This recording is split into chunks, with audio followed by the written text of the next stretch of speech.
Hello, everybody, and welcome back to the next episode of the Competitive Edge podcast with your hosts, as always, me, Coco4, and the Creator Clash conqueror himself, the comeback connoisseur, LambySeries. Lamby, how are you doing today? Yo, Coco, what's up? It's been a while since our last video, and yeah, I did win the Creator Clash. As you can see, I'm talking into the Tesseract trophy right now. It was a good run. It was fun. Creator Clash was great. Made a lot of friends. Got to know a lot of people. Winning as well, of course. Cherry on top. Got back to Singapore a few days ago and have been doing pretty decent in Infinity Conquest. I have 4 avatars already, so yeah, it's been a good week overall. Yeah, that sounds like a crazy good week for you. My Marvel Snap week has been pretty good. It was awesome watching you win.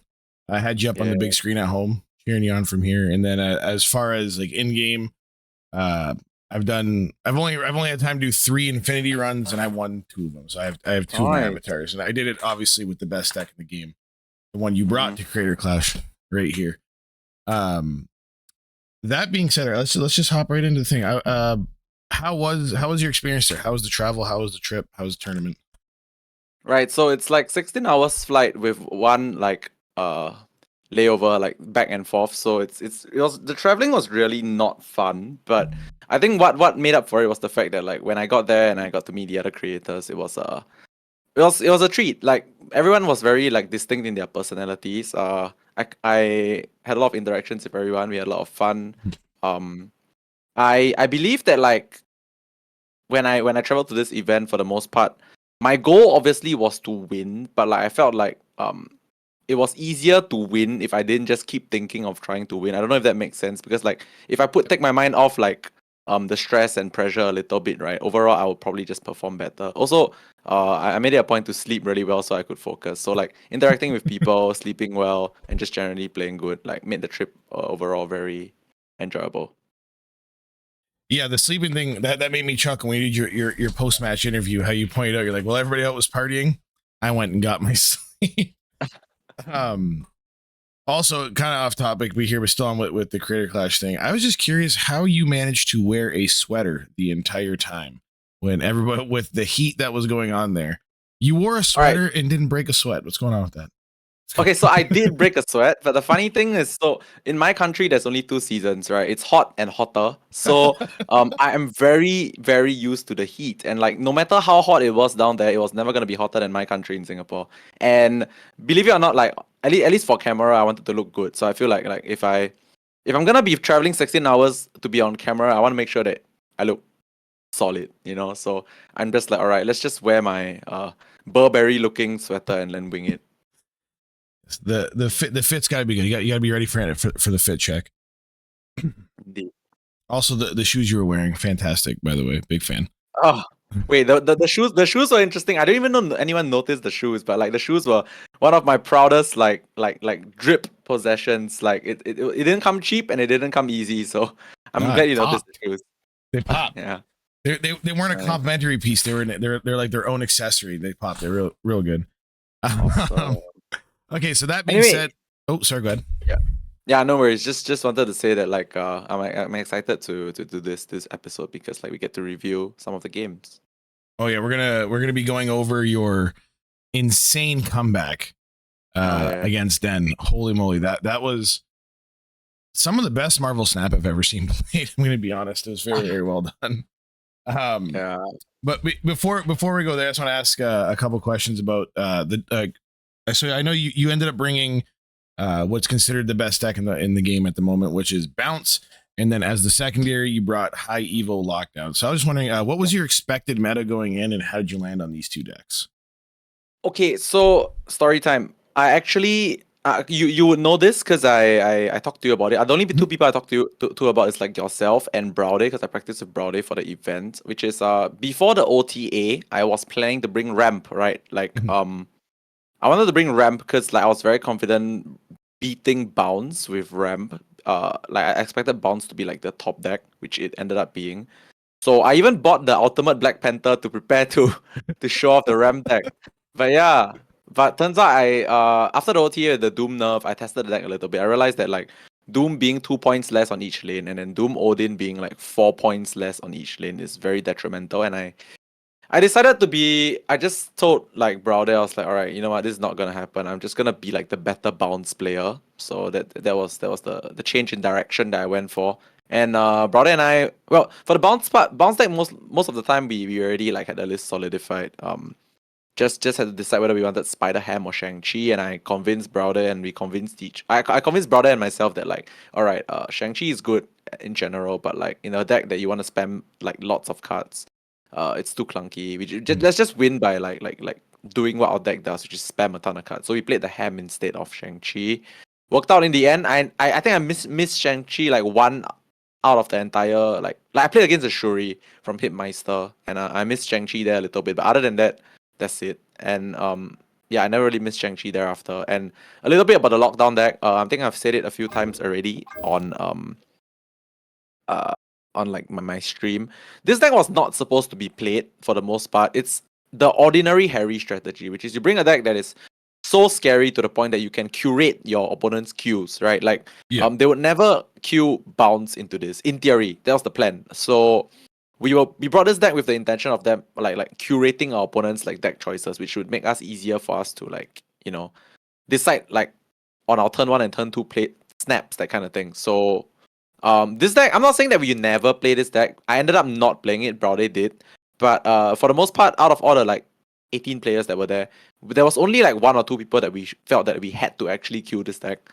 And yeah, I didn't meet any of those people, and it worked out in the end. We just queued Bonds and won.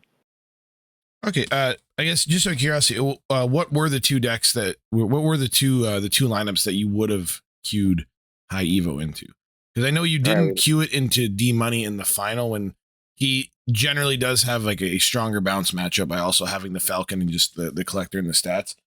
So if we're not queuing it there, I was just curious where you would queue it. All right, let me see. I have it down here. Okay, so I was supposed to queue this lockdown deck into like Brandon, but yeah, because Brandon ended up beating me like 0-10 anyway with his his Sarah deck is nasty against bounce. Yeah, it does one thing and it beats bounce. But at that point in time, I was like, I wasn't, in a sense, I was supposed to respect it and play the high evo deck, but like I decided that I thought I was gonna be fine with the bounce, but I was clearly wrong. So against Brandon, I probably could queue that deck.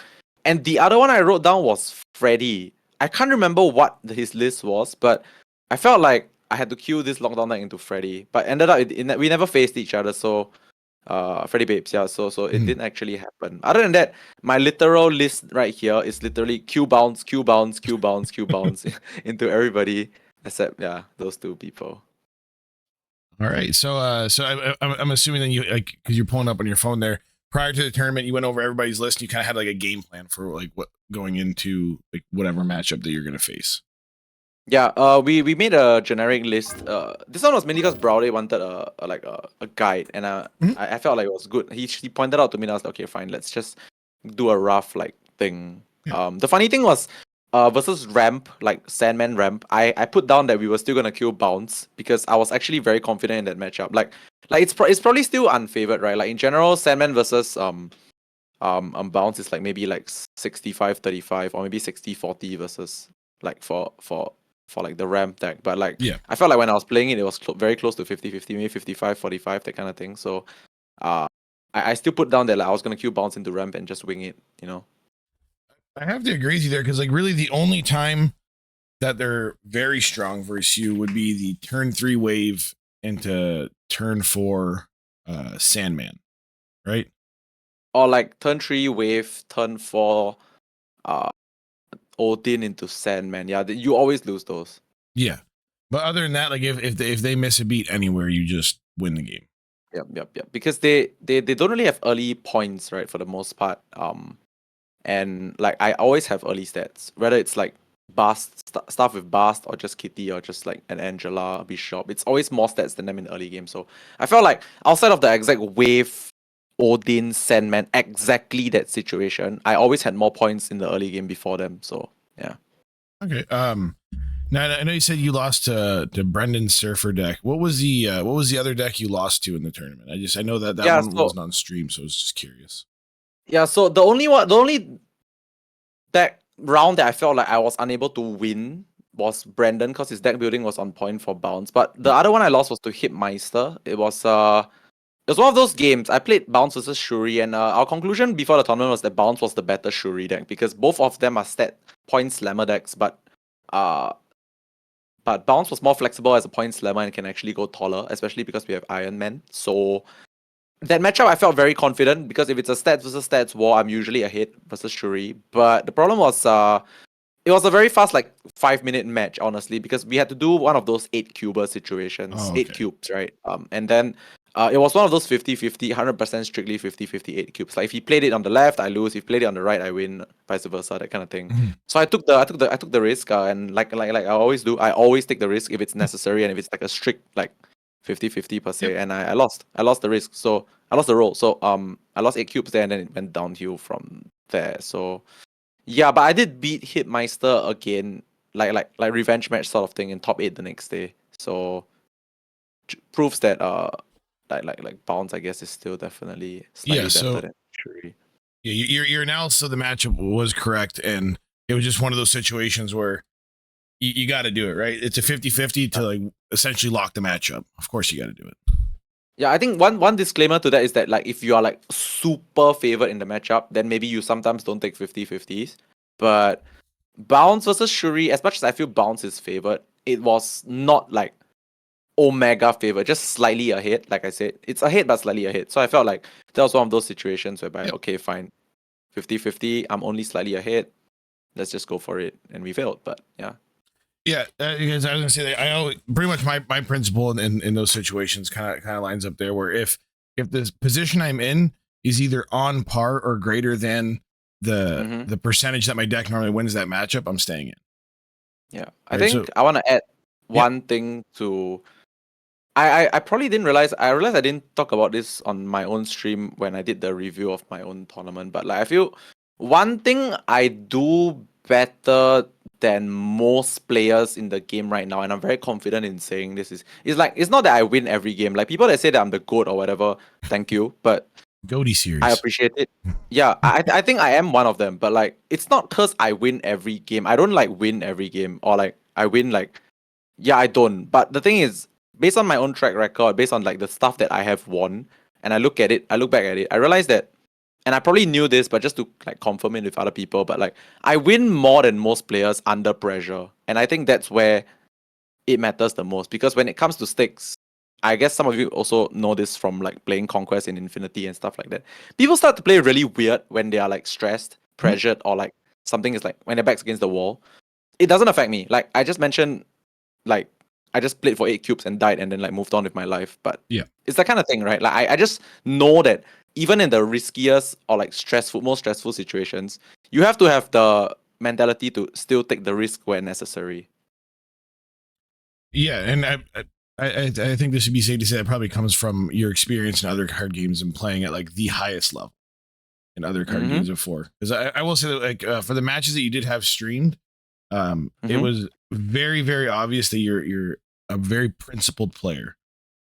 Where Yeah. even like just by like your mannerisms, your body language, and how you're playing each game, you can see that you look at each game as an individual as opposed to thinking about what happened before or Mm-hmm. your life total. You play every game as if it's the same, whether you're up by a lot, down by a little. You're always the play patterns are always very similar, meaning like you always take the risk when it's there, and you're always calculating. You're not reminiscing on past games or letting tilt affect you. And that, at least in my opinion, normally comes just like from experience. A lot of games, a lot of high pressure games. Yeah. It's really a benefit of the fact that I used to do a lot. I mean, I competed in everything, right? Like since I was a kid, I competed in card games for like Yu-Gi-Oh. I actually in college I did tennis. Like I competed in actual real sports. Oh, And then in Hearthstone, I obviously did it for a job for like a good few years. So like I feel like when it comes to life experience in terms of working under pressure and like doing well under pressure, like I am very close to unmatched in this space. Very close. I won't say definite, but very close. So yeah, if you guys need advice about like how to work under pressure, I do offer coaching as well. So you can DM me for that. And I can vouch for that. I promise you, just from the times I've played with Lamby, whether it be on YouTube or the few times off of us recording, Yeah. just from Mhm. those like little sessions alone, my win rate and my actual like play of the game has skyrocketed. Awesome, Skyrocketed. man. Well, But you yourself are you're quite a good player in your own right. So like I yeah. feel So like you didn't need much. You didn't need much, you know. because I was in a I guess I'll like give some context here. I was in a spot where like I plateaued, where I was Mhm. winning. I still had a decent win rate. I felt like I was playing above average, but it was just like little things that I could not notice in myself that were slowing me down. Mainly like at that point, it was speed of play. I would lock in my turn way too quickly and then get burned for it. Right. I wasn't taking my time to analyze the situation and calculate correctly. But that was something within 20 minutes of you watching me play, you're able to point out. Yeah, I'm someone that like I guess you're right in that aspect. Like I feel like one of my biggest strengths aside of like being able to work well under pressure. That one is from experience. Mhm. Okay, it doesn't come like out of nowhere. It's really from experience. But I feel like one of the things that I don't know whether it's just like talent or like I learned it as well. But like I'm very quick when it comes to figuring out how things work. You know, like I understand like how like A plus B plus C happens, and then like what I need to do to beat that. Okay, maybe it's probably also because of experience. Like the more I think about it. No, and that's also evident in the deck building with this bounce deck. I think you have the game of Marvel Snap like pretty well figured out. And you can see it from all the way back when you first started changing the meta with your Thanos Lockjaw decks and things of that nature. You were one of the first people to quickly realize that yes, there's cute cards and tech and like little tricks you can do, but at the end of the day, it's big stats, big numbers, and 2 lanes.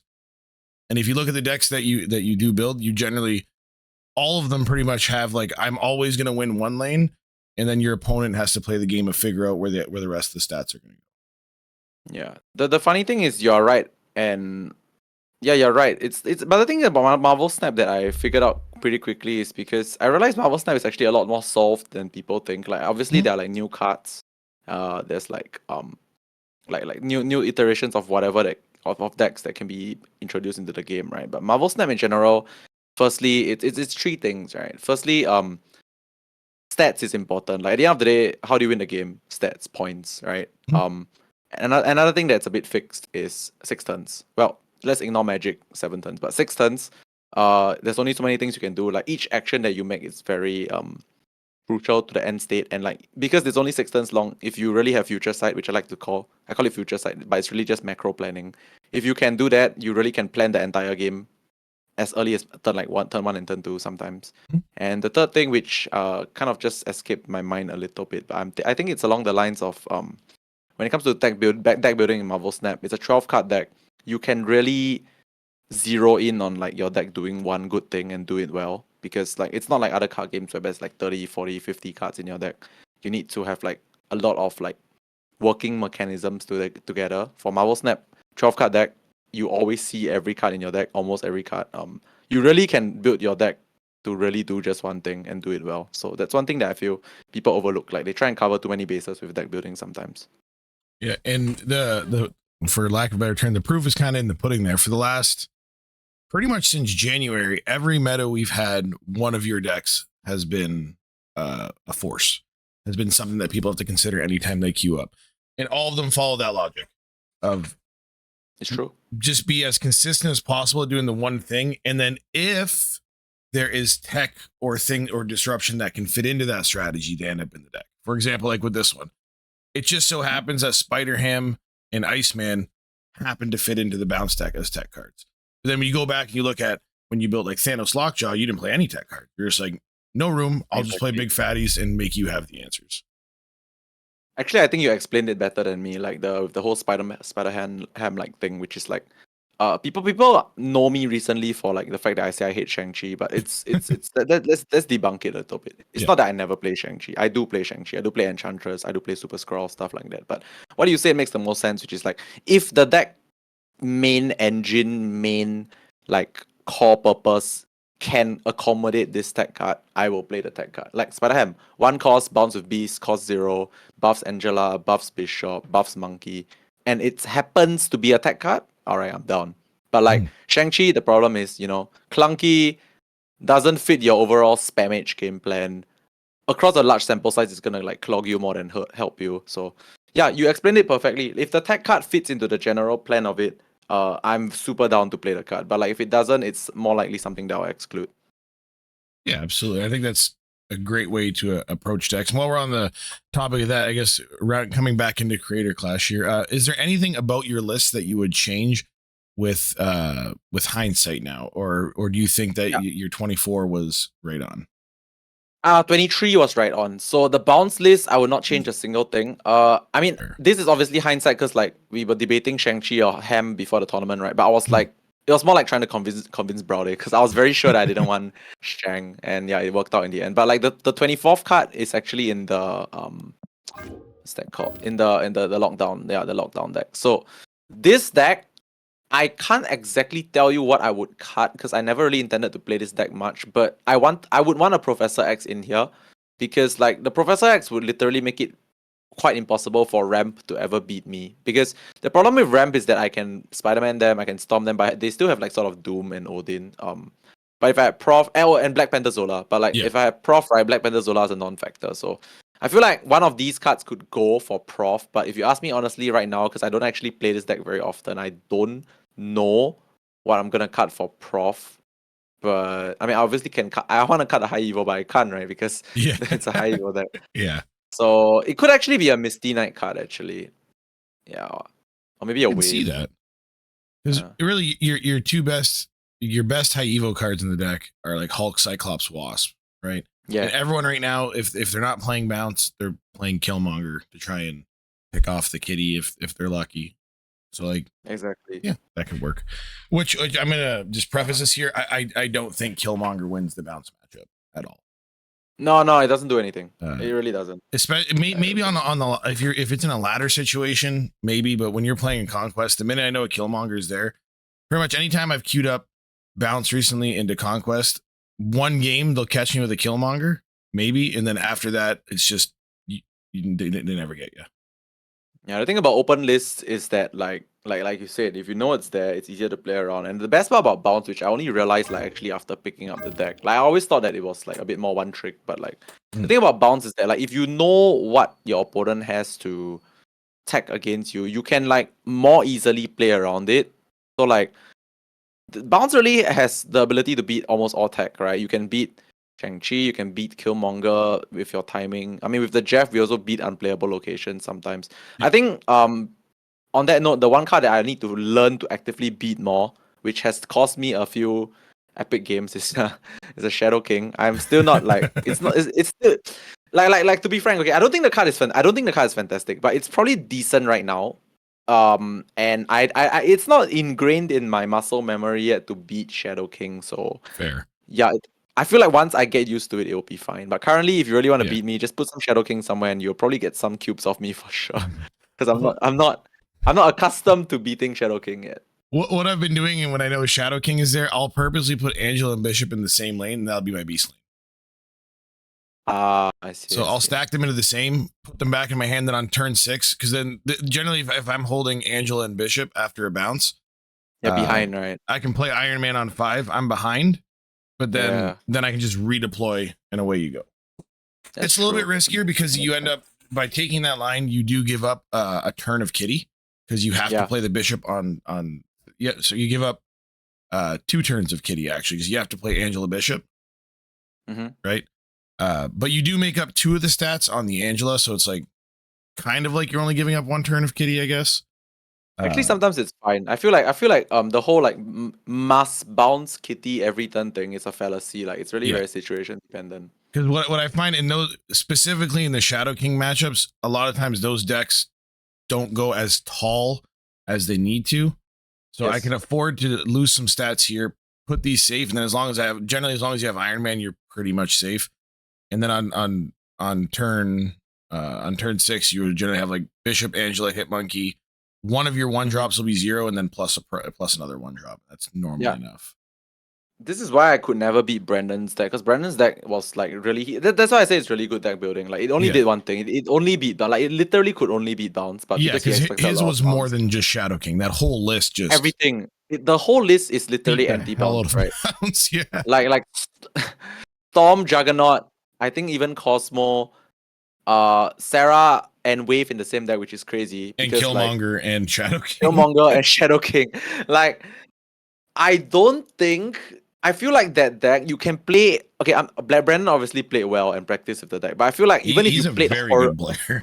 yeah, he is very good. Very, But very even if you good. played it horribly, you probably still beat almost every bounce deck. So Yeah. Because and I found it out the it hard way. covers I found it out the prio hard way. and no prio. Yeah, it covers everything. Yeah, And and like after the match, I remember Brandon was telling me like, "Bro, you had to kill the other deck." That I was like, "I know I did. I know I had to only after the match because I realized how yeah, unfavored I was." because the fact that that deck plays Wave also beats the line I said, dude. Returning Angela and Bishop, Wave beats Correct, that. Like you correct. just you're not winning. You might Yeah, they have to draw like they have to draw like yeah. the like no they'll always draw a tech card because like 6 of the cards in that deck are made to beat you. Like it's damn near impossible. That's why I when I was talking about it on the stream, I said that our lineup, like mine and Browder's one, was like the third best lineup. It would have been the best lineup if no one tried to out game the meta game, which is what Brandon did. So Brandon's lineup was the best because it outgamed the meta game. Second best lineup was Den's lineup solely because of the octopus and the lockjaw. Yeah. And he brought his own bounce as well. Like he's actually trying to do the same thing as us. But like actually no, the funny thing is Brandon and Dan they both brought bounce. So we all were thinking of the same thing, right? Bounce best deck. Yeah. Then Brandon brought the anti-bounce deck to never play the mirror. Dan brought the lockjaw deck to sort of lockjaw with octopus deck to sort of never play the mirror. Until you and then I solve brought the octopus. and yeah. And then I brought HE lockdown to also sort of never play the mirror. So wait, Yeah. actually the more I'm talking, the more I feel like actually all three of our lineups are like possible to fight for top 1 lineup in the tournament. Because I realized that we all actually did effectively the same thing. Yeah. And honestly, I'm not surprised they were on that because like Den comes from many years of experience in Hearthstone, very high level player. And same with Brendan. I know he comes from Magic and mainly Flesh and Blood recently, from what I've seen, yeah. which is also a best of one game.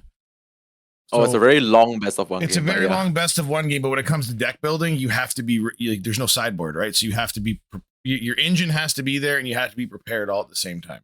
So it makes sense that you could deck build into here. Yeah, so I also was introduced to Flesh and Blood a little bit. It's a great game. I play it casually as well. Yeah, I would be investing more time with it into it if I like didn't have to do Marvel Snap, but I want to do Marvel Snap. Like this game, Flesh and Blood, fantastic. Fantastic if you love card games, but it's so high skill cap. Like the game is insanely difficult. And like the fact that Brandon and Sasha, Mark of Victory, in the tournament, they came from Flesh and Blood. They brought the same lineups. Like I feel like when you come from a game that's that complex, you just naturally have to be good at deck building, right? Like I see it in the way they do it. So yeah, the only reason I don't play it and I don't play it is I have zero local scene for that game. So I'd have no one to play with, no one to test with, no one to prep, and so like that's literally the only reason I didn't pick it up. But I do watch it and like look at all the stuff. It is a very complex, high skill game. Yes, it's actually has a decent following in Singapore, which is why I got invited to an event to learn the game. But like, I feel like it's because I think the only reason why it's not more popular is because it's only paper, right? It's not online as well. So if that game ever goes online, I will pivot immediately and start playing the shit out of it. I will play it, but I feel like as a streamer, I don't think it's. Oh, sorry, not pivot my content. Sorry, my free time playing would go right to Flesh and Blood. Because as a streamer, that game is the hardest thing to follow ever, man. Because it's too long, too complex. Yeah, it would be hard to like grow a viewership off of newer like people trying to learn a game. For sure. Yeah. That being said, I guess before we hop into VOD review, is there anything else about like Creator Clash, the trip, or anything that you wanted to talk about or hit on? Cool experiences, things like that. I think I just wanted to say, like, I think I said it twice already, but I'm gonna say it again, and I'm also gonna shout out like Kawa and Raven. Thank you for inviting me to this event. I really appreciate that you. Well, I mean, I did fly halfway across the world, but like the fact that you even gave me a chance to fly halfway across the world, Yeah, I really appreciate it. And yeah, we won, so that's great. And getting to meet all the other creators, and I clicked and vibed with almost every single one of them. Like we were all like sort of on the same page, and we just like liked each other in general. So that was good. And also my Twitch chat. I don't thank you guys enough because you guys are scrubs. No, I'm just kidding. I always say that about my Twitch chat. You're not. You're my beloved Lamb fam. Honestly, you guys cheered me. You guys cheered me on so much for the event. You guys supported me. You guys I mean this one's for you, this trophy. I mean I'm just gonna but like yeah, Absolutely. you Your guys supported community me is for diehard. yeah, no, it's growing. It used to be a lot more quiet, but now like my Discord is very like happening. A lot of like more tryhards. There's tryhards and casuals alike. But like if you guys want a link to my Discord, it's quite a happening place. It's getting a lot more happening right now. We'll put that in the Exclamation point description Discord. for sure. Yeah, sure. Or you could just go to my Twitch channel, exclamation point Discord, and drop me a follow on the Twitch channel as well. So Yes. win-win. Yeah. Absolutely. Even on the Twitter, I noticed every time I go on Twitter now, Lamby's being tagged in some kind of deck post or something like that. It's been good. Yeah. I've told you off camera, and I'm just extremely happy to see this pop off for you. I was saying Thank it before this. If from all the creators that have came in or are doing Marvel Snap, for me personally, if anybody like deserves the comeuppance, it's definitely you. Between the accomplishments in Hearthstone, the level you played at there, but that also being such a, like, as you were saying earlier, such a saturated market for trying to get into Twitch. It's nice to see everybody just starting to flood flood to your community after you've had so much crazy success. Yeah, it took a while to grow, but I feel like I'm getting to a point whereby I can start like being a bit more, I wouldn't say aggressive, but being a bit more like vocal and like the things I say do impact the meta right now. So Yes. gotta be like on point, gotta be a bit more careful as well. But I feel like I'm very glad that like there's this growth and there's this support. Yeah, I know what I'm good at, and I'm glad you guys like it. All right. So that being said, do you want to hop into the VOD review? Is there another? Did you want to do a finals or another game? I picked the Den game just because it was the craziest match of the tournament, in my opinion. You went down. I guess I'm not gonna spoil it for you, but you went down by a lot, and we're able to do like an insane comeback. Actually, I feel like I just want to do the Den game, and then we can talk a bit about finals. But I just really want to do the Den game. The things I don't even think we need to do the full game because like if I really talk about like every single thought process, Yeah, that's just I'm gonna have it on 2 times speed, and then we can kind of skip through some stuff. Let's just go ahead. Right, but the gist of it is like basically what happened was like then got a very good like lockjaw build into bounce. There was a main deck Doctor Octopus. We can just start playing it. It's fine. Yeah. But yeah, he has a Doctor Octopus in his lockjaw, which is insane versus bounce because I just play a lot of little things, right? So like there's a very good chance that when you pull with Doctor Octopus, you pull like my monkeys, my little guys, my whatever that like doesn't really get their on review effects because it didn't actually get played, it got pulled. So and the Doctor Octopus is actually 10 power, so it's bigger than a lot of things in my deck, even if it's multiple cards. So you devoid me of my burst potential, and you stick a 5/10 on board. So that was a very genius move from Den to bring Doctor Octopus to combat bounce. But yeah, TLDR, I went down to 2 health versus his 8 health, and yeah, that's when magic started to happen. There we go. Sorry, I just had a moment of technical difficulty there for a second. I had the I had the wrong code copy and pasted to get your camera in. That's my bad. All right. There we go. Okay. All right. So here, I'll hit the play here.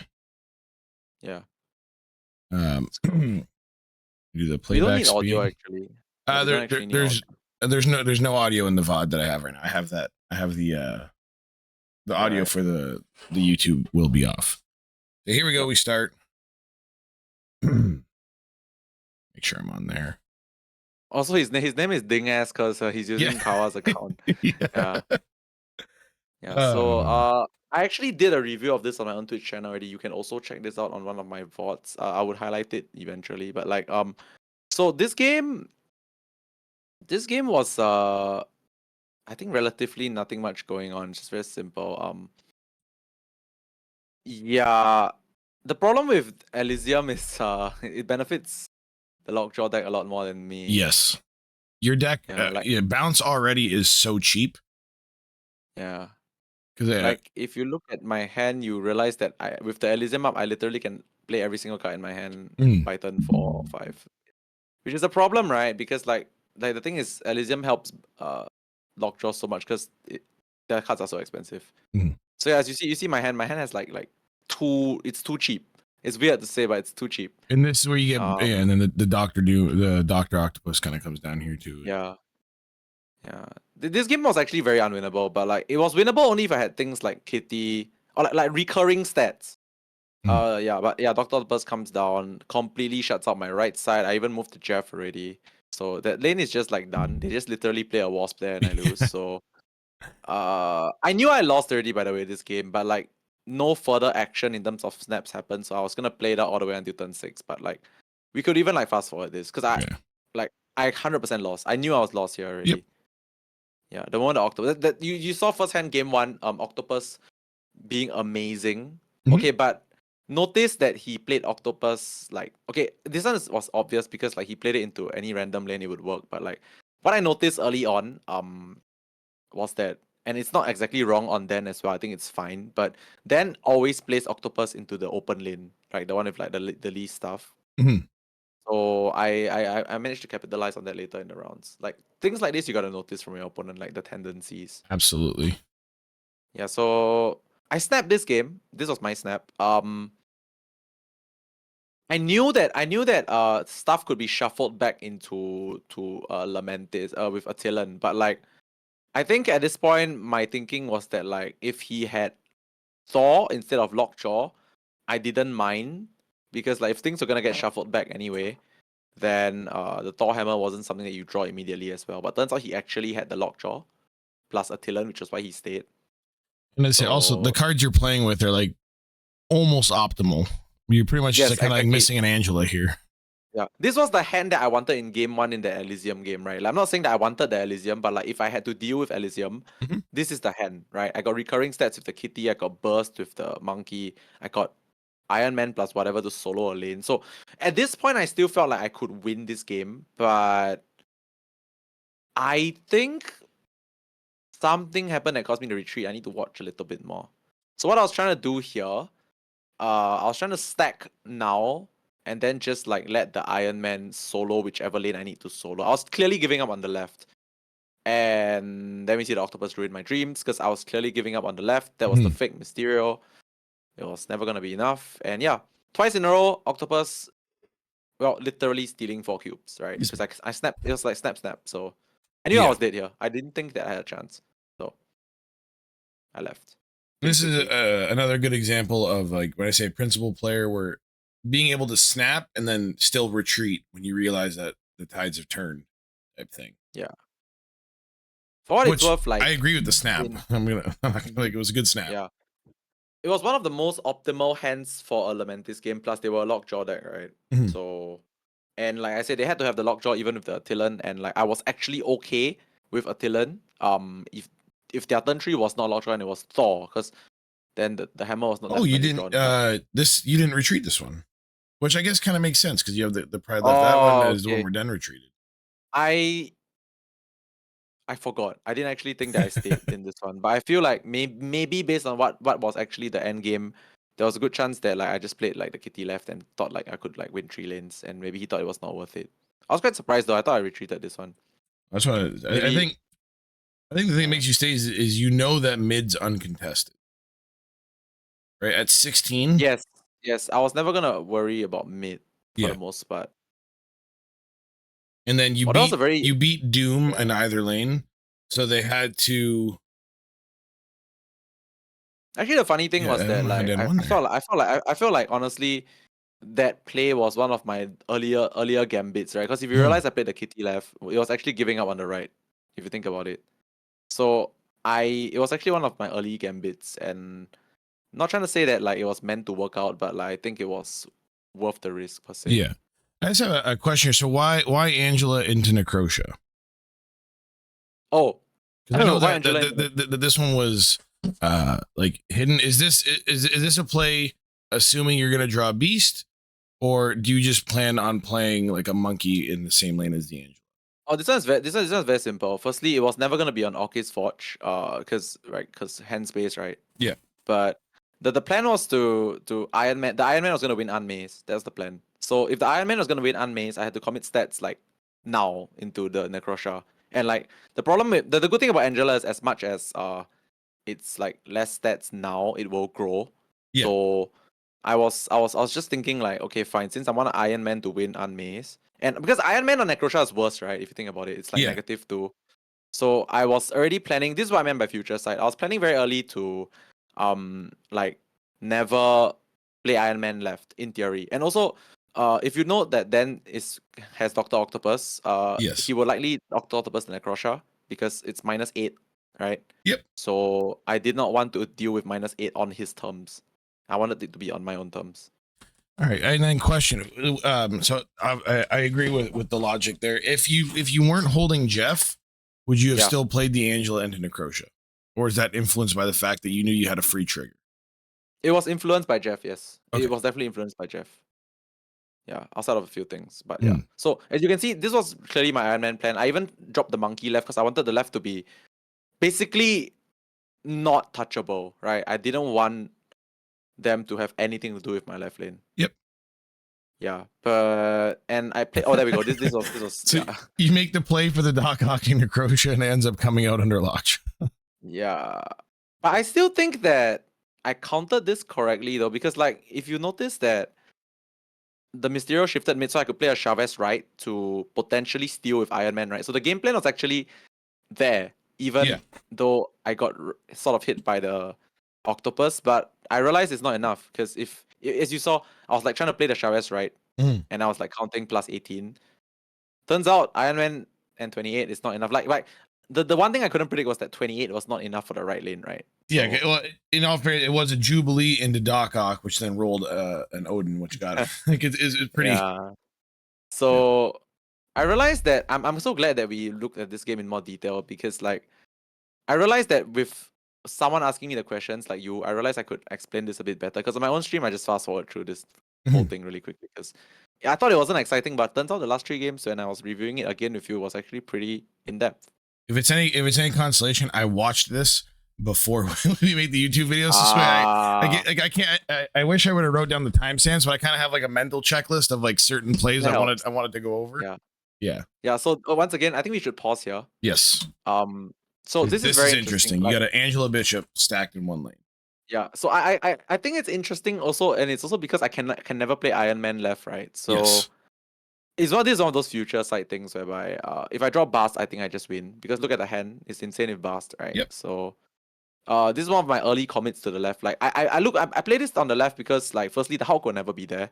And I feel like with Angela and Bishop in the same lane, it's so scary that you will not commit too much there. And you cannot Hulk there. And I believe that if I can Bast my Iron Man, it will be bigger than your Hulk on the other lane, whichever other lane it is. Yep. So and then this was the game plan. This is the game plan from the start. You also got like the mental gymnastics of him trying to calculate New York with you being able to move either. Yeah. Plus, I could potentially just rule it out because like I already have all the stats on Hour of Silence. Yep. Like you can only move into New York. You can't move out of New York. So if like the lanes outside of New York is already very strong, there's a good chance they are forced to move into New York. You get what I'm trying to say? Yep. Yeah. So you can predict their stats on 6 more where you know if they have to abandon there, that for sure some of these stats will be rotating over. Yes. This is one of those things that people don't realize with New York, which is like you can beat New York with less turn 6 mental gymnastics. You really can, which is what I'm doing right now. Right. I think I've never actually said this on stream before, but I think this is a good time to point it out, which is like to beat New York with a deck like Bounce, you can really curate it so that your opponent is forced to move, you know? Like whether you move or not is one thing, but you are forcing them to move. Yep. Well, clearly his hand is quite well he got the high rolls, but like as you can see, right, with what I have here right now, I'm actually still forcing him to move because I think I would have more there on the left, and I think the snap came out from me. Yeah, because you still have the play of you could almost You can dump do a here. lot. You could do like ham, monkey. I Would shifted be Jeff like, mid. Yeah, yeah, exactly. Jeff mid, and then monkey, yep. this, basically everything.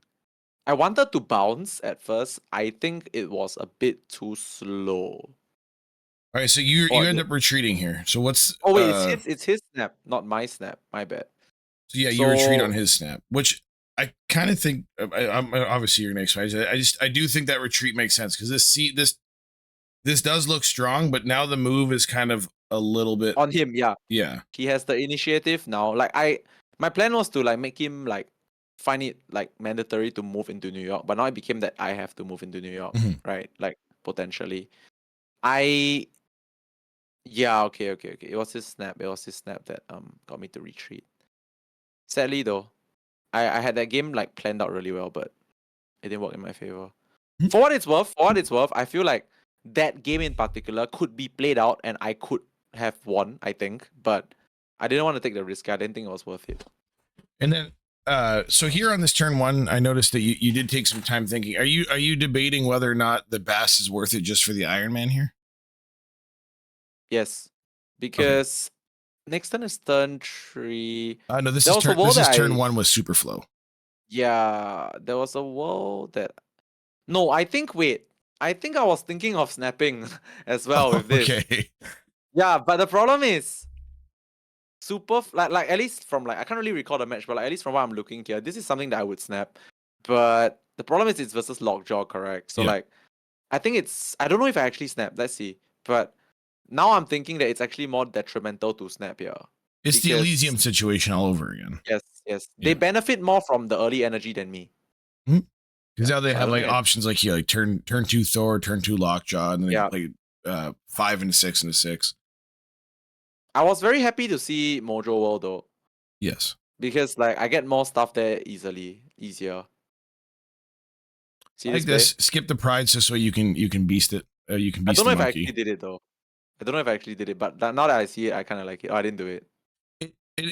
If you look at I just want to say here, but when you're looking at that line specifically, the math adds up because you're Yeah. either getting the Then it's bonus 4, 2 right? power, but then when you do the bast, it's kind of a little bit more, right? Because you lose 1 power on beast, but you gain it on the hit monkey.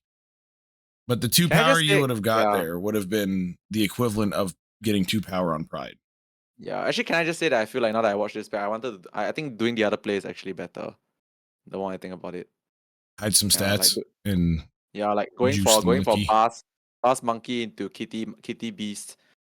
Got Mhm. my beast loaded up. Like got the discounts and like all the stuff. Like I would have done this last turn. Like I lose a bit on the kitty, but like all the cards would be cheap in my hand already this turn. Mhm. So the more I think about it, I feel like maybe I would have changed this like Bosch. I would have like done this a bit different. Which is interesting because like when I did the review myself, I didn't realize that I would do it. But like now that I'm reviewing it with you, I actually think that it was probably better to do I it think it's that good to way. point out because I do think a lot of people sometimes miss out on like you were saying earlier. They succumb to the thing I have to play kitty every turn.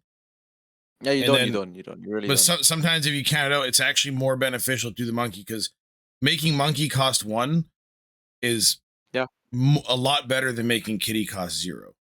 Yeah. The crazy thing about making monkey cost 1 is if you look at the curve of the deck, right? Okay, this is one thing that no one really talks about again, Mhm. but like it's true. Okay, let's pause it for a bit. So like if you make monkey cost 1, right? Because normally what's the typical offload turn for 5? If you were to offload on turn 5, it's gonna be something like 2 plus 2 plus 1, right? Yeah. Which is monkey, Mysterio, and Angela. And kitty. But if you make the monkey cost 1, you can go 1 plus 1 being monkey, okay? 1 kitty, 1 monkey, 2 what's that called? Mysterio, and you can fit in another 1 cost. So like, your whole deck is all 1 cost, right? So Yep. you can play 1 extra card on your supposed turn 5 pop off if the monkey costs 1, and it's very likely because your deck is all like 1 cost cards. Yep. And then sometimes you get that god draw where Angela also costs 1 with the monkey. On that Exactly. turn. You're just, Exactly. Yeah. And then there's Yeah, also yeah. the thing of like some of those 1 drops costing 0 and all that. Yeah. Stuff. So the funny thing is that now that I watched this game back, I feel like this game was super winnable for me. If I did the earlier line, but of course, if I did it, then we wouldn't have the epic comeback, right? So Exactly. yeah, And so that's was part of the plan. If I'm not mistaken, there is like a crazy RNG rule here I cannot remember, But I'm curious to see if it would have if the other play would affect that outcome. okay, I know. No, this wasn't a crazy RNG. This was Dan like being smart. Like, so what I was doing was I think I was trying to beat Octopus left, right? Which, as you know, that I mentioned earlier, Dan always plays Octopus left into the open lane. Mhm. So I did this play, and this one I remembered it very clearly. He played Magneto right and then just wrecked me. Yeah, Magneto right pulled the beast. I just had to beat one thing. I had to choose one thing to beat, right? Yeah. So I chose to beat Octopus, and I lost to this. So I guess the question here would be: is if Monkey cost 1, do you think you would have offloaded on 4? Into Iron Man. Yeah. So instead, because you ended up doing your offload there was on turn 4. Actually, very likely yes. So Very would likely you, I would would you offload. would you have still done the offload on 4, or would you have been more likely to just play the Iron Man on 4 and then pop off on 5? Oh, right. I still had Super Flow, right? Yeah. Yeah, then you're right. I would have done that. I would Iron Man first, choose an Iron Man lane, and just offload on. Okay. Yeah. I was turn just after. curious if the Monkey costing less would have affected Yeah. that, which does make It would sense have. because Yeah, it definitely would have, because there's still Iceman Spider Ham in my deck, which costs 1, so it could fit the curve of popping off with Monkey on a later turn, for sure. So you're right. I would, if I had Monkey costing 1 with the bounce play that I wanted to do by change, then I would Iron Man on 5, and I think it really would change the matchup. I would like probably win. looking at the play, I still think that Den's play there would have been Magneto. Just for stats, because when you looked at what the other stuff he was holding, Yeah, it was either play Magneto for stats or play Lockjaw and maybe roll another Vibranium. yeah, true. All right, so this is All right, where so you go Magic down to does 2 that. cubes, and the Okay, comeback is so just. can I just say, because I made the worst play. Like now watching this VOD, I think if I made the better play, I would have won this game. But because I didn't make the best play, 'cause I don't always make the best play, guys. Sometimes I make mistakes. It's But like, hard. yeah, because like if no one, like if I didn't make the best, because I didn't make the best play at that point in time, now we have a chance to watch the epic comeback. Yeah, I left this pause because this is a game where you make a lot of plays that at very first glance don't look intuitive, but then this is a good foresight game when you see how you leave Mirror Island and the way you set it up and how you bounce very differently than most people would have ordered it. You can see the foresight thing. All right. I don't know if you remember this game at all. I hope I can live up to your expectations, because I actually forgot. No, I want to see. I I just remember Mirror Island happening and the way you stack it, and then you end up. You'll see what I'm saying when we get to it. Yeah. Okay. So basically, of the 4 games that I were part of my comeback, this was the one that was least like clear in my mind. The one that was like super clear were the next 3 games. I could remember every detail about the next 3 games, but So this one is a bit. This is the start of what I'm talking about. You end up not doing the beast, and you lock the bishop in. So right off the bat, it's already counterintuitive. You've double stacked this lane, obviously to continue getting the buffs, right? Yeah. Oh, I know I did. Most people would not go this way and would start bouncing this way, and then you end up bouncing like this. Oh yeah. I remember this now. I remember this. When you think about the context of your deck, it makes a lot of sense because Bast right now is fantastic, right? Yeah. But by returning back to your hand, you're giving yourself the Iron Man draw. Where next turn you could go Monkey, Mysterio, Bast, and a Squirrel. Yep. Correct. And then play out the Iron Man. I feel like this when I first watched this, I'm gonna tell you, when I first watched this match, I didn't see it. Until it resolved, and I sat and thought about it, I did not see it. When you played the bishop, I was like, "What is going on?" Yeah. So if you know me personally, like if you know me as a person, you know that I'm like completely not opposed to clogging my lanes, right? So I think this is a game where I just straight up clog the left and say that, like, all right, my bishop's gonna grow infinitely. I'm just gonna clog and make you have it. I think I did that. And it makes sense because like I'm assuming that here you're thinking he's not going to clog the left, so you're going to go into all 3 lanes ahead of Doctor Doom, which is massive here. So now I think this is a bigger shout out to, if you guys know how much I played Thanos previously. Oh, I made a misplay here, by the way. But before that happens, like, yeah, let's pause it. So basically what happens, I ran out of time and I didn't realize something. But like I clogged my left side, because this is very shout out to the days of old Thanos Lockjaw, but you always contest the Lockjaw lane, right? For example. Yep. So like I have rolling stats that keep growing. So like I am contesting the Lockjaw lane not with actually a locked lane. It's locked in theory, but the Bishop grows and Muir Island grows. And yeah, so I'm actually not that far behind the Lockjaw lane if you think about it. So And but the you're misplay making comes, him have RNG. yeah. Just go further up a bit and you'll see where the misplay was. It's not big, but like you realize that I missed the Mysterio on the right. I don't know if you noticed this, but like I could have another Right here. Mysterio on the right. Yep. Yep. It's the same stats. It's actually the same thing. Like if I was never gonna clock middle by In playing all another fairness, though, yeah. if you would have clocked mid. If you put Spider-Man left, Spider-Ham in the mid, then you would have had 4 and 4. I was never gonna play the Ham if that's the case.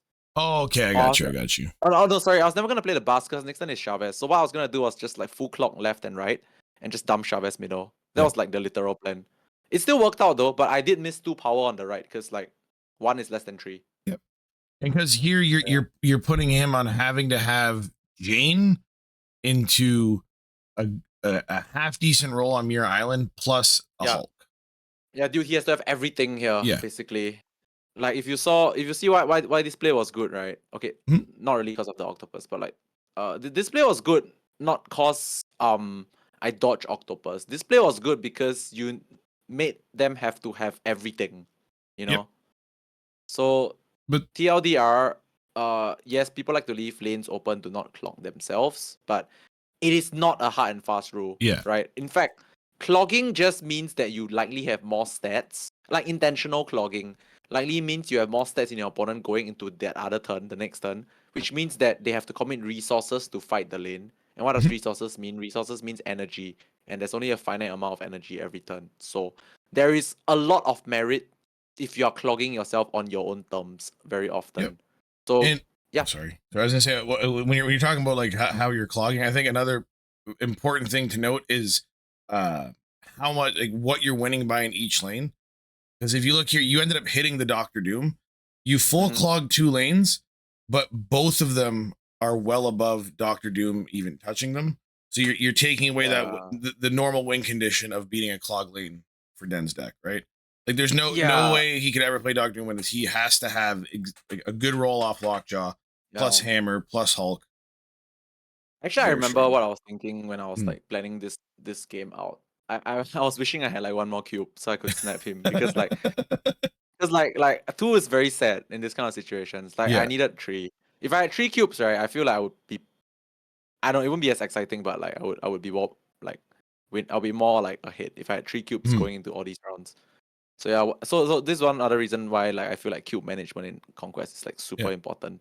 Like being able to tell yourself that alright, this 1 cube is not worth it, let's leave, like stuff like that. It's very important because like at the end of the day, coming down to it, every single point of every single cube really does matter. Yeah, and all to point out, this all started with the decision on turn. I want to say turn 2 because you played Angela there, which I think on turn 2 you were already committed to Angela Bishop. Because I saw you're debating Beast a little bit, but this whole line started very early. No, you are slightly wrong because it started on turn 1 the moment I saw Muir Island. Oh, so there we go. I was behind us. So on turn 1, you knew that you were gonna full stack left. I knew that. I didn't know what exactly was going there for sure, but I knew that like 4 things were going there as early as possible. That actually makes sense because like his deck putting 4 things there early would never be as good as your 4 things. Like the only way they can go 4 things there is like Lockjaw, Wasp, Juby, and that's full clock, right? And they can low roll, so they would almost never do that. And for me, putting 4 things there is very simple. It could be a full clock or it could be a partial clock because I have Kitty and Jeff as well. Yeah, but I guess now that you say it, like I'm think even when I play, I'll start viewing Muir Island differently because especially because you had Bishop there, you had growing stats, plus you were outpacing him with the amount like the plus that's really. All right, we don't really have to talk about this part of the game yet, but like that's why this is a good time to say that guys, if you don't know what to buy for 6,000 tokens, just buy Thanos. Everything that you hear me talk about with the whole like clogging, space issues, and whatever like location stuff that I just said, right? I learned from playing Thanos. Like if you notice, like the game plan from that game was a Thanos Lockjaw, was a Thanos game plan. Just that I was doing it with bounce. Yep. Yeah, it's literally that. Yeah. Like I said, once I started playing with you and I started playing Thanos, because I remember we started with when I sent you the Thanos lane lock, then you tailored it up. Yeah. Ever Yeah. since I started playing with you and playing Thanos a bunch, that's where I started to learn so much more about how Marvel Snap Yeah. is supposed to be played. So this game, my first concern is that, oh no, Dark Dimension, what am I gonna do? Secondly is how much do I need to beat a Hulk in Throne Room? I was counting this already this early. Mhm. And I don't know if I was crazy, but I felt like I could do it. But Yeah. No, I think it's doable. And I also this game also highlights some of that like leveled thinking approach once we get to turn yeah. 5. Okay, but then the thing is, now that okay, so let's pause it here. Yep. This was like, oh man, I realized this game has so much. I hope this video does well because like this is so much thought process that I didn't realize on my own like review. Which is like, so what I wanted to do was actually try to fight the middle lane. I could very easily have played everything right and say that you're not winning Hala, but it wasn't because of fear that I did it. It was because I literally thought that I wanted to win with like Angela Bishop stuff down middle. But the moment he rolled the Hulk in the middle this early, I quit that game plan. Like immediate quit. And if you notice how I quit it, you will know how I won this game. So what happened here is, as you see, Yep. let's go.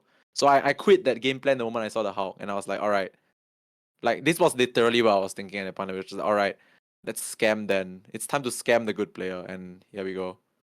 So I was doing this at first, all right. I was counting. I was like, all right, if he floats, Hulk goes to 18. Am I ever getting a singular card over 18? Because like it's quality over it's quality over quantity down middle. I like I'm pretty sure you guys that play Shuri love Throne Room, so it's the same thing. It's the same thing. I counted it for a bit and then I gave up and I was like, all right, it's time to just scam. And this was the So leveled thinking player right here. This yeah, guy. so let me explain this a bit for those that don't understand the scam. So what this was gonna what I'm doing here right now, right, is like trying to win the game on the biggest YOLO ever on turn 5, which is this only works because Dan is a good player. Basically, if a bounce deck plays one card on turn 5, it is like almost always Iron Man. And the way this works is Dan knows that it is almost always Iron Man. Because the other one was the 0 cost Kitty, right? So generally, and you would find it very amazing, even if you know that I was gonna scam you, you would still fall for it because 9 out of 10 times when you see an Iron Man or you know it's an Iron Man there, you just subconsciously don't try to beat it.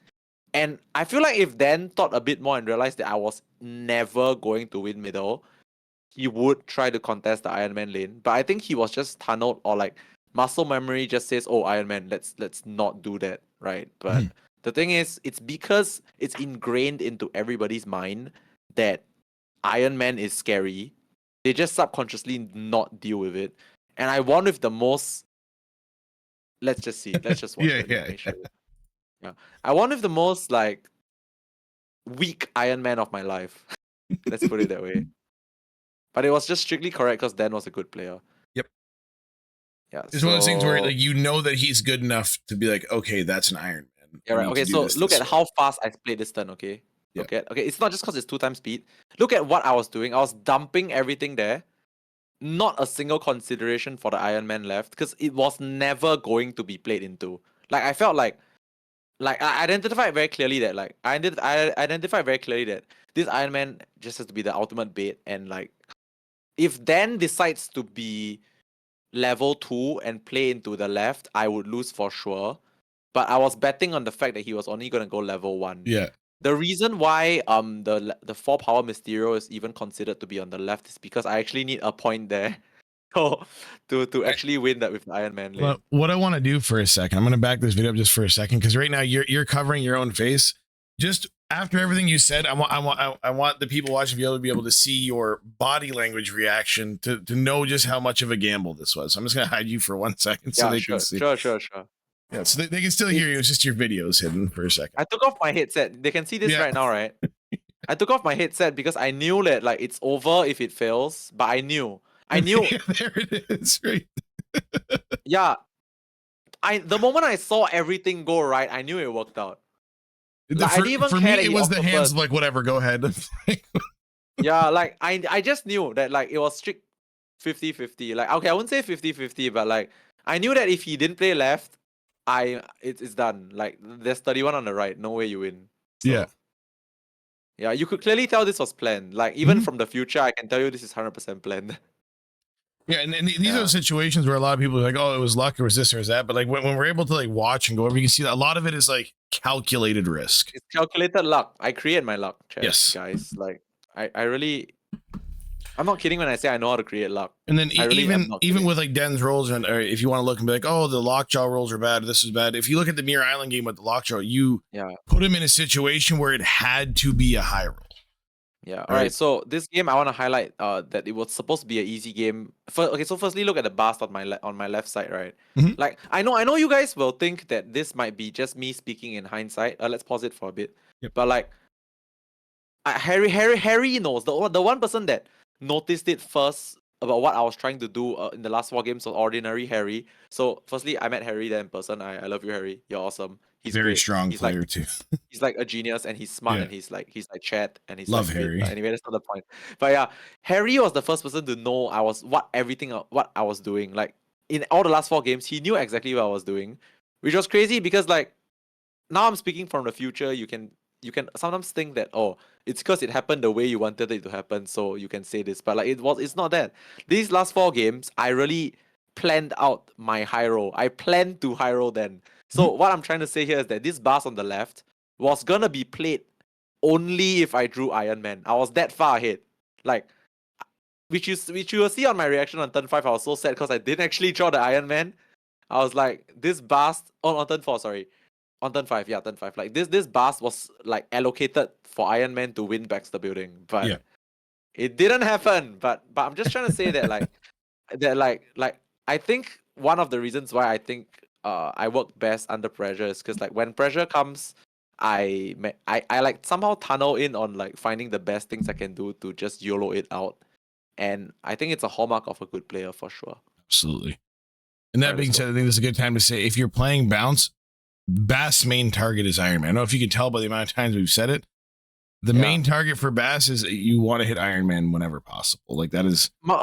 Mysterio is like second nuts, right? Yeah. Mysterio is a 2-9. It's a 2-9. So I just meant like in a general sense, like one of the strongest card you can hit normally is the Iron Man. Like you can literally snap on Bass Iron Man, assuming they don't have Spider Ham. Like you can snap on Bass Iron Man even without Kitty. Like something to really consider. All right, so here we said the Baxter. Oh yeah, I did this because I did middle, right? Yeah. I did middle because, like I said, the right lane was supposed to be for my Bass plus Iron Man, which I never drew. Or did I do it here? Okay, I did it here. At the end of the day, the point was that the Iron Man was gonna get bastard and gonna be played on the right, like no matter what. So all these turns, every draw, you're just hoping that it's Iron Man, so you can hit it with this. Yeah, I'm just praying for Iron Man every turn. Every turn, Iron Man. Oh, but I had a bit of help. Like Lockjaw rolled the high evo. I had a little bit of help. So, so I think here what I did was I was greeting the Iron Man, greeting the boss. So I think I shifted Jeff and I played Kitty plus Beast. I think that's what I did. I believe so. Yeah, shift Jeff, Beast, Kitty mid. Yeah, shifting Jeff this early, or did I do this? Okay. I think you do the bast here because it's turn 5, right? I think. Oh yeah. Oh, did I? Okay, because I can bast again next turn for free, right? Okay. And then you're trying to set up. If I'm not mistaken, just playing to the shop. Yeah. Right. So this was what I did to dodge Octopus. Yeah, because I already missed on Iron Man, correct? Okay, so this is insane. Let's pause it. I just want to say these lines are an example of player adjustments mid-game. You got burned by the Octopus once in the early game, and then for the rest of the match, whenever you could, you made it a point to try and stuff the Octopus on 5. You played it just like you'd play her on wave, right? Yeah. Okay. So wait. Let me count something before I make my call. 9, 10. Okay. So I was watching the video on the stream, and a lot of people didn't realize why I made the plays that I made. But I literally was trying to beat a low roll. So what I was doing here was that, like, if you can see, it's very deliberate because I knew that, like, if they ever won Baxter Building, I died. But at the same time, I couldn't win left. So I had to win Baxter Building and I had to win mid. So what was definite? Definite was that middle is 10. indefinite is that lockjaw is right. So what can happen with definites and indefinites? Lockjaw can low roll, middle can't because middle is fixed, right? So what I decided to do was like I was just gonna definitely beat middle and hope they low roll on the right. Because on the right they can low roll, on the middle they can't. They just play a stat there. They just play 12, right? Yep. So what I was trying to beat was like 12 power mid, which was like Hulk under Hour of Silence, and also they basically either they don't play anything right or they play something right and they low roll. That was the plan. So I piled all my stats mid and I piled just enough to beat Wasp on the right is what happened. Yeah, you played your outs. The only way you win this game is by a low roll on lockjaw. Again, very good recognition. Yeah. Yeah, I said it in my interview with Harry that like there was a 1 in 6 or 1 in 5, but like 1 in 6 or 1 in 5 is not ideal outs to YOLO, but let's be real here, like I don't think I was gonna win without the YOLO. And you could see it's very deliberate, right? Like the fact that I never even played, like I played everything small on the right because I was trying to win by the smallest margins. Because you had to beat 20. The idea was to beat 22 mid, right? Yes, I like how you noticed that straight away because there was no other combination of cards that did it. If you realize, there was no other combination of cards that could beat 22 mid. Nope. Yeah. It would have been nice. It would have been nice, but there was 0 other combinations. Like if I so for the people asking why I piled so much mid, right? It's because like if there was a way to go like 10 middle, 9 right, and still win like with less margins, I would. Yeah. It's like I don't take risk for nothing, you know. Like I don't like just try and be cute and win by 1 point, but like I felt like I had to win. But you won by 1 point. Because and also even if you have Baxter, there's no combination that lets you beat 19 either, right? There isn't. You would have tied for 19 if you put Iceman. Yeah. This was also on the assumption that they weren't holding the Wasp. Because if they held the Wasp, we also lost, right? Because like they couldn't low roll it. It was just a gamble and it worked out. And this was when I think Dan started to get stressed. Like I think he admitted it as well. Like he started to get stressed. Yeah. So, so here we go. This game was hilarious. This game happened and then I knew I was meant to win. Yeah, you popped off harder for this than you did when you won the tournament. Yeah, because I knew that when this happened, it was just fated, and but also, one more thing that will be shown later is that I did high roll Omega hard this game, 100%. But let's just watch it. I did high roll Omega hard, but there was a plan. There was a plan here. Yeah. Let me show you what the plan was. And I said, I think the pop off is kind of warranted because like I remember I was messaging you during it, looking at the list, not from a player skill thing, just by like deck builds. Once you got through Den and I saw that Brendan got eliminated, I was like, oh, okay, matchup wise, you should be. Yeah, I was most afraid of Brendan. I was hoping to never face Brendan. Because you would have had to play high Evo if you were playing Brendan. Yeah, I realized it already. I would have played the high Evo deck, and I think that was like the deck I was like not as good at as well.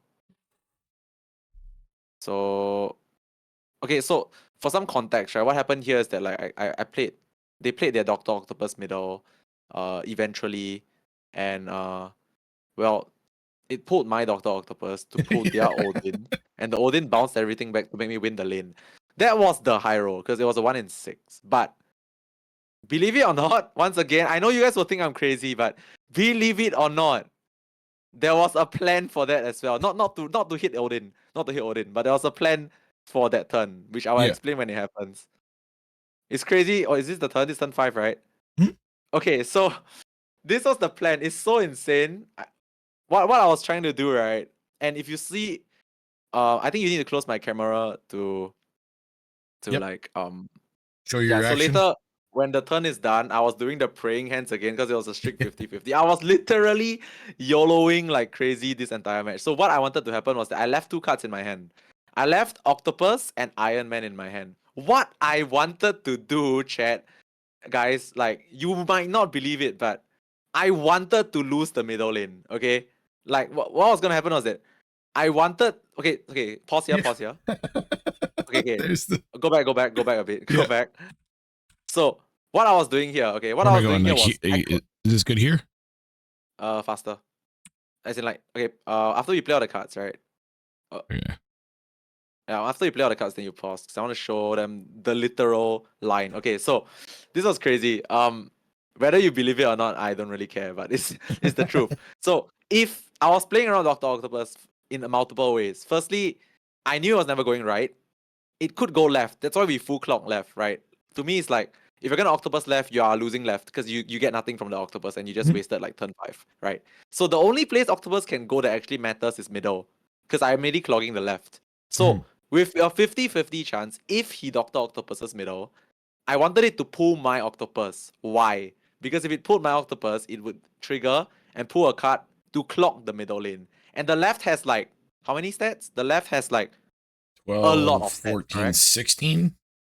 Yep. So by clogging the middle, it would put him in a situation whereby he would have to win me with a Lockjaw Hero because he's not going to win left. The middle is unplayable, and I'm going to slam Iron Man on the right versus his Lockjaw. Do you see where we're going with this right now? Yep, absolutely. Yeah, so the plan, chat, I know it sounds crazy as heck, but the plan was to lose middle on purpose by Octopus getting pulled out from a 50-50 here. Yeah, but turns out I didn't even have to do that because, well, I got the easy way out. Yeah. Yeah. Oh. Yeah. Yeah, because So you believe it or would not, have this had was planned. 22 right, and then no, sorry. Yeah. Here, just out of curiosity, here would you was Jeff already moved? No, not yet. So I had the option to move as well. Okay. Yeah, I had the option to move, plus Kitty could go right. So I could really just do another YOLO. Like, let's say my initial plan of just clogging the middle was like the play. I could actually just say that, all right, I think he's going to only play right. Yeah, I could just assume that he was only going to play right and just like shift Kitty right, shift Jeff left, and Iron Man right, which was like Omega winning the right. So the only people that will probably like straight up believe me when I say this is like the people that watch my stream. But like I do this a lot. Like I plan for absurd scenarios a lot, and that's how I won this match. I planned for the most absurd scenarios. I hid you again so people can see the pop off for the win. Yeah, this is a crazy pop off. My question is, how are you still looking stressed? You know it's locked. It has to be locked at this point, right? I just didn't want to relax because, like, you know, this match was like crazy. I didn't want to relax. You know, relaxing was like, I mean, probably was fine, but like, you know, just habits. I just wanted to. There it is. Hold on. Yeah. Hold on. Let me put that in 1x speed so we could see the. Yeah. It was a quick pop off, but like I knew that. Or I wouldn't say I knew, but I was just very happy that like this one was done with. Cause moment of silence for the fit check. Awesome, right? There it is. It's not Burberry, by the way, guys. It's actually not Burberry. It's right. It looks Burberry. It's fine. It looks Burberry, but it's a Korean online thrift store, actually. It's a thrift store. But yeah. Does it look good? That's all that matters.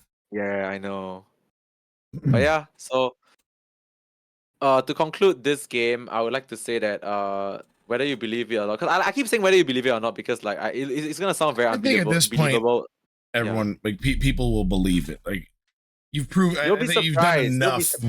You'll be surprised that like I've realized that as much as I've gained fans, I've also gained haters because they think that I'm just lucky. You know, there's a lot of people out there that still think that I'm just forever. How long you been playing card games now? Like 19 years. Can you name a single community you've been in where there wasn't a lot of people who just everything's always luck and it's only luck? No, exactly. I really can't. So like anybody who thinks it's just luck, if it was just luck, the math doesn't work out for the same people consistently having results across, in Lamby's case, multiple games.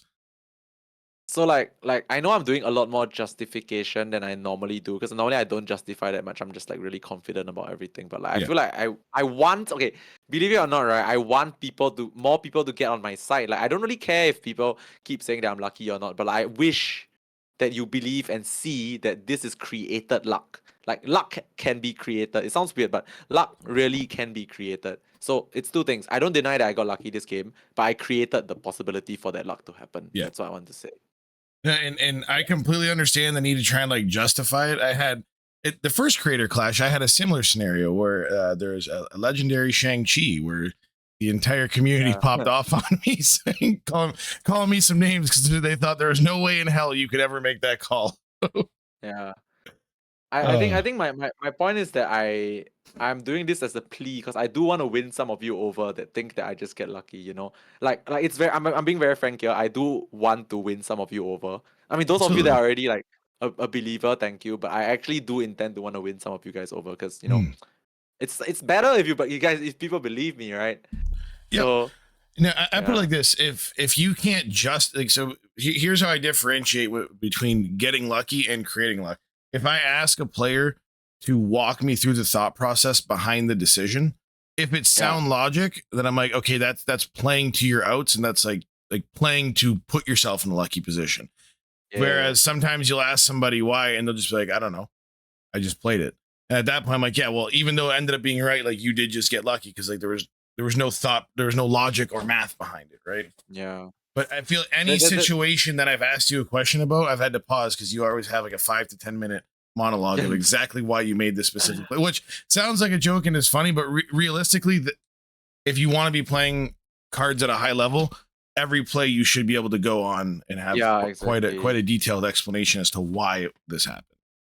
The funny thing is that, like, believe it or not, right, even after saying all this, right, there'll still be people that say that, oh, it's because you had like 2 days to review your game, that's why you could come up with such conclusions. Let but him like, hate. yeah, at that point, it's really just pushing it already. So we'll just leave it at that, you know. Let him hate. You know you're good. We know you're good. It's undeniable now. Undeniable. Yeah. Well, this has been a long video, but it's a lot of discussion and good discussion, I feel. And you've helped me notice things that I didn't actually notice while I was reviewing this by myself. That's why I watched it ahead of time. I'm like, okay, because I remember watching it live and like seeing some of the crazy lines. I'm like, oh, this is gonna be good. I'm like, I'm gonna have a lot of questions about this one, especially when I got down to like the when Den was down to 4 cubes and I was seeing like the way the games were playing out. I'm like, oh my! In my head, I'm like, if he opens playable in the next game, I'm like, it's locked. I'm like, this is over. The comeback is 100%. Yeah.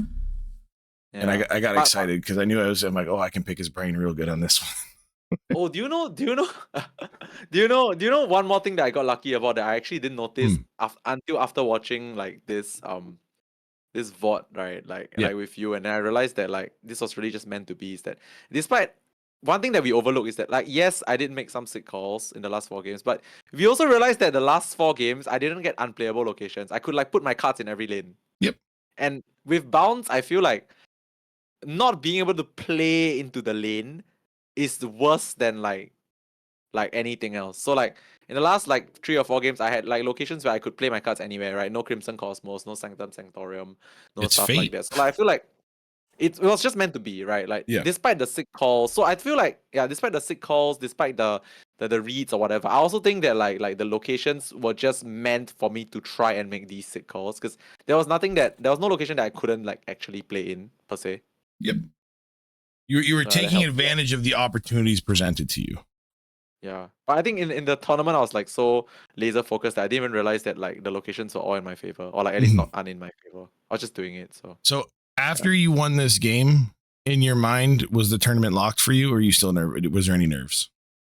The best part is there's 2 things in my mind at point in time. Firstly, actually 3. Firstly is one more. I always keep like telling myself I need to win 1 more.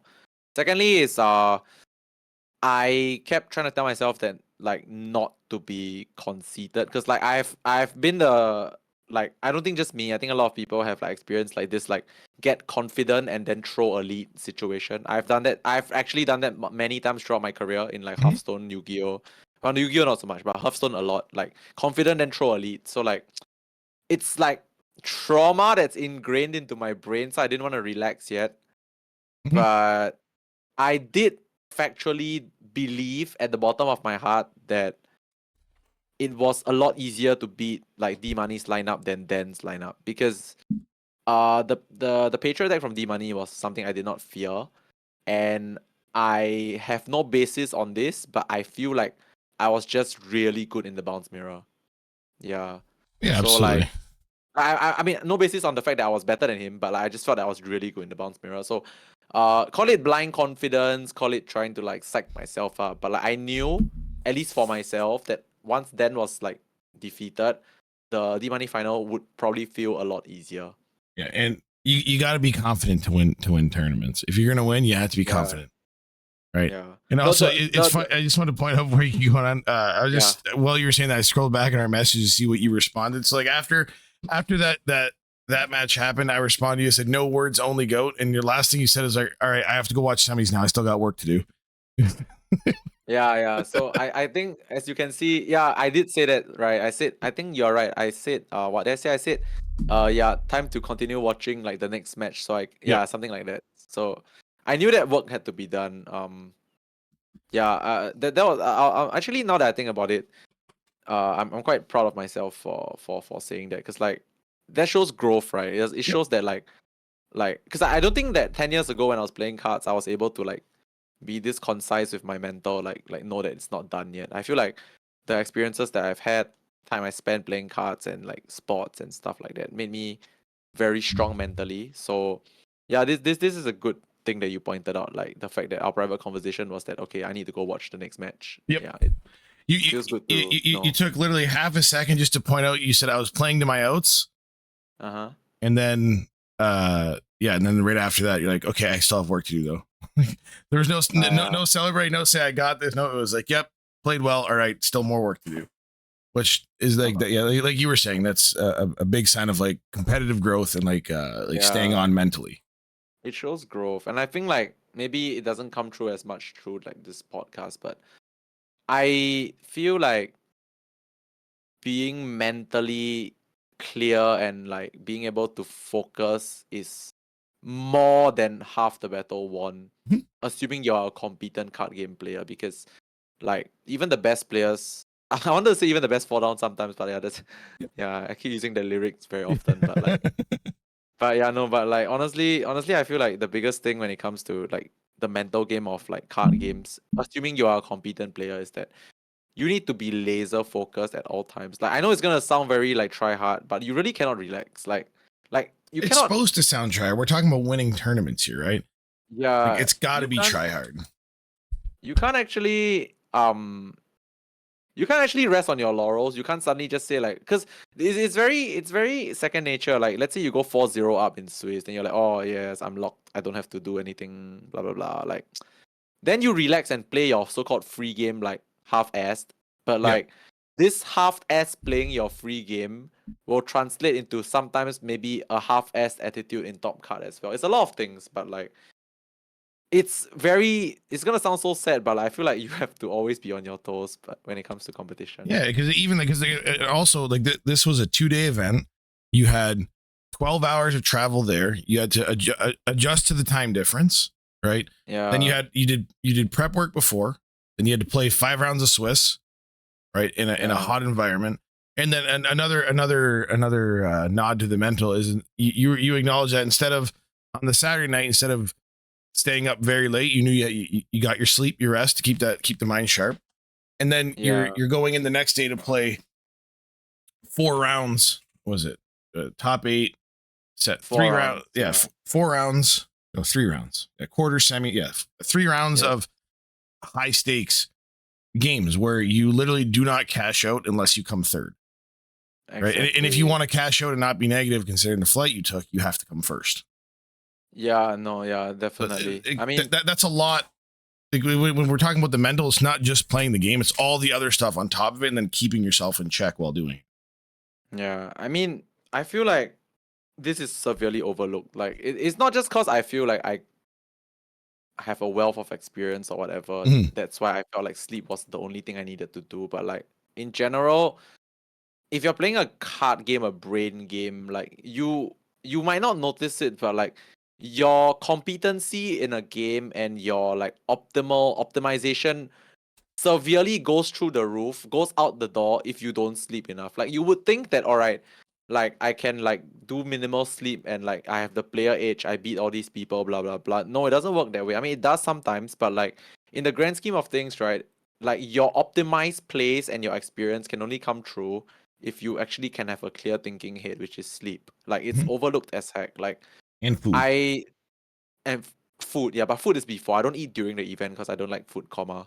I don't like want to get into food, comma. I eat before. But like, yeah, so I just want to say once again that like never overlook the fact that like it's to the point where I feel like if I make some really horrible play sometimes, I will really attribute it to sleep. It's not even an excuse, it's because I know the power of sleeping well and the lack of power from not sleeping well. It's crazy important. like this is not supposed to be a lifestyle podcast, but I feel like if you're using your brain for if you're using your brain for anything, right? Like you cannot underestimate proper sleep. Like that one less than optimal decision could be because you slept less than you slept 2 hours less. Like I'm serious, it's that crucial. 100%. Like Yeah. when I used to travel for Yu-Gi-Oh and whatnot, the only time like I guess like the turning point for me in Yu-Gi-Oh is literally when I started to sleep before events. And for me myself, I would bring snacks throughout the day. Like I'd bring like one of those granola bars that's like full of all those nuts and like a banana or something like that. Once I did that is when I started actually seeing results, because the problem wasn't my knowledge, it wasn't my play skill, it was the fact that the night before every tournament I would stress and stay up till 2 or 3 in the morning running games over and over, and then I'd have a really good day one because I can do one day on little sleep, but then the minute I go into day two, I mentally crashed, couldn't think straight, couldn't stay on, and it was literally because I wasn't sleeping. It's true, because I actually only really fell into this like you gotta sleep thing way more during my like competitive career as a Hearthstone player, like like when it was like my actual literal job and it was like sustaining my lifestyle and income kind of like thing. Like literally every match was like so high stakes in Hearthstone, right? And like the stress was like next level. Like even the stress that I have in Creator Clash in Marvel Snap, it's nothing. It's really nothing compared to the stress I had in Hearthstone. Like this is completely like in Grandmasters terms of was managing the top 16 players of your region week in, week out. $500 on the line every match.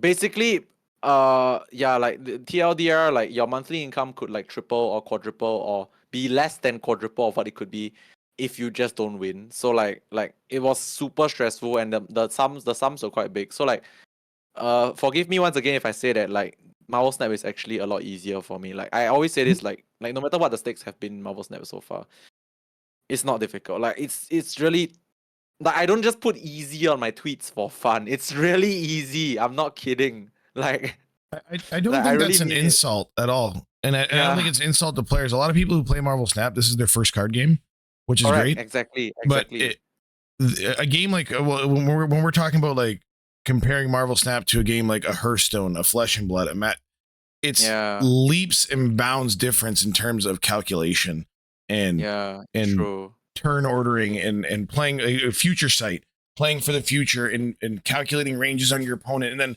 there's a whole other aspect of just even card advantage, right? Like playing, calculating card advantage, playing for pluses. You don't do that in Marvel Snap.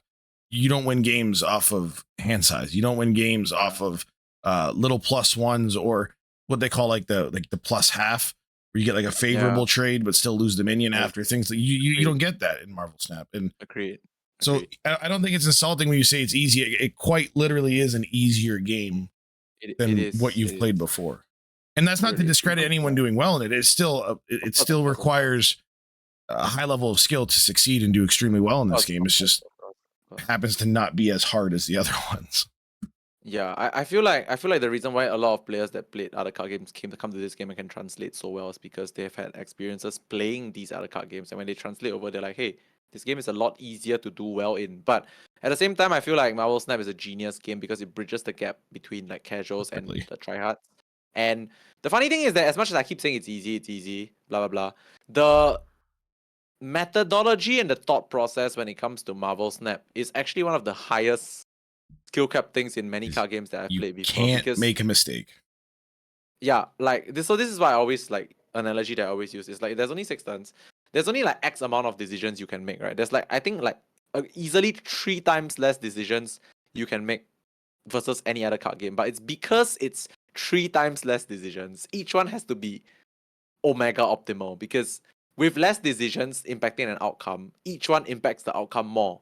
Makes sense, right?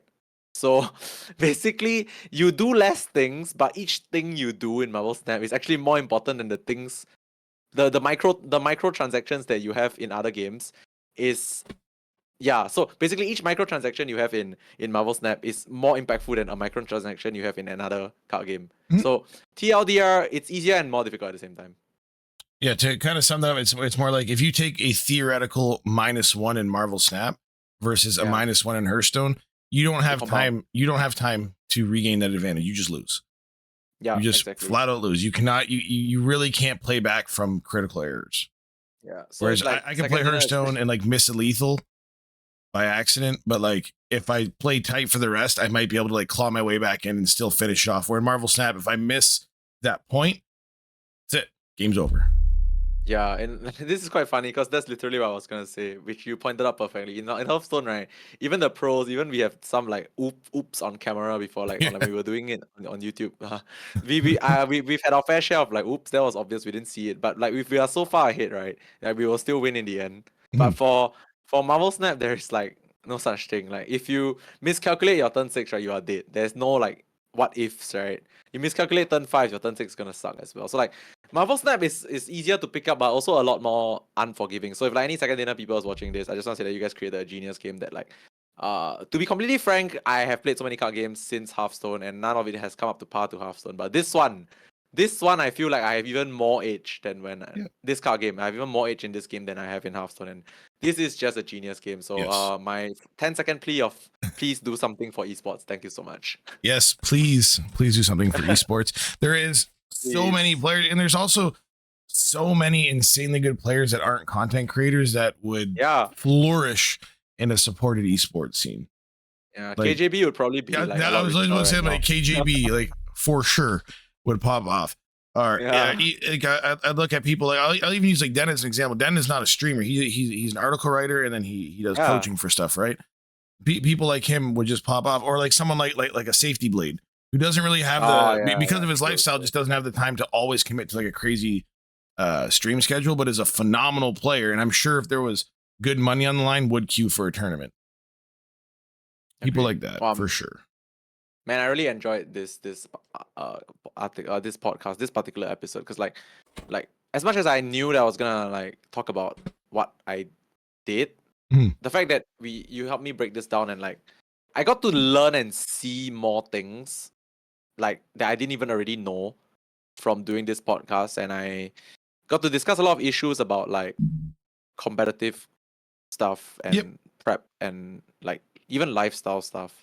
So like I think this particular episode is my favorite. Like we got to talk about so many issues, and like you got, yeah, it's just fun. I agree hope like completely. If any of our videos do very well, I sincerely hope it's this one. It hits everything. It's the conversation was great. I learned a lot. Like you said, we covered lifestyle. It was really good. This is a very, very good episode, in my opinion. yeah, it's also very long, but I feel like this deserves to be long. It's one of those episodes I feel like okay, I think yeah, I'm really glad that we got to do it like this. So yeah, I think that's it. I don't think we need to actually like look at the D Money versus myself final because it was over in 2 games. But yeah. That was unfortunate. That was a deck diff game where he was on the not Abomination Ultron version of Patriot. Yep. Which I remember in when you sent me the Patriot list you're looking at to bring earlier in your testing, that one was favorable into bounce. And then once we had the OTAs, everything changed. But yeah, that was just and when you look at that game, he much like your when you were talking about your 8 cubers earlier that you lost, D Money had to stay in that 8 cuber because that was like his best hand, right? He had the onslaught, he had everything. But I remember watching you count it when it was snapped on your turn. You sat there for like a good 30 seconds, and you could like literally just see you doing the math in your head. And while I was watching, I was doing the same thing. And I'm looking, I'm like, oh shit! I'm like, he can't lose. I'm like, the stats. Patriot has a finite amount of stats. I'm like, he just cannot lose these lanes.